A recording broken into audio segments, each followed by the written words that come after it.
વિધાનસભા અધ્યક્ષ શંકર ચૌધરી મહેસાણાના તરફવાળીના ધામની મુલાકાતે કહ્યું કે રબારી માલધારી સમાજ માટે આ આસ્થાનું કેન્દ્ર છે. ધાર્મિક કાર્ય સાથે શિક્ષણ, ગૌસેવા અને સંસ્કાર નિર્માણનું કેન્દ્ર આ મંદિર બની રહેશે. વડાપ્રધાન અહીં પધારી રહ્યા છે એટલે સોનામાં સુગંધ પડશે. અયોધ્યા રામ મંદિરના નિર્માણમાં વધુ એક ગુજરાતીનું યોગદાન. અમદાવાદના પરેશ સોમપુરાએ મંદિર માટે 1200થી વધારે પ્રતિમાઓ બનાવી છે. ઇન્દ્ર, કુબેર, વાયવ્ય, વરુણ, નૈઋત્ય, યમ અને અગ્નિની પ્રતિમા લાગશે.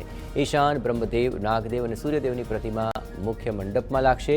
મંદિરના પિલરમાં નૃત્યાંગનાઓ અને દેવાની પ્રતિમાની પણ કોતરણી કરાઈ છે. કચ્છના ભુજમાં હમીરસર તળાવમાંથી યુવકને બચાવાયો. તળાવમાં પડેલો યુવક ફસાઈ જતા ફાયર વિભાગે તેનો જીવ બચાવ્યો. દોરડાના સહારે પાણીમાં ફસાયેલા યુવાનને બહાર કાઢવામાં આવ્યો હતો. પ્રાથમિક સારવાર બાદ 108ની મદદથી હોસ્પિટલમાં દાખલ કરાયો. જામનગરમાં મહાનગરપાલિકાની બજેટલક્ષી સામાન્ય સભા મળી. વર્ષ 2024-25નું અંદાજપત્ર રજૂ કરવામાં આવ્યું.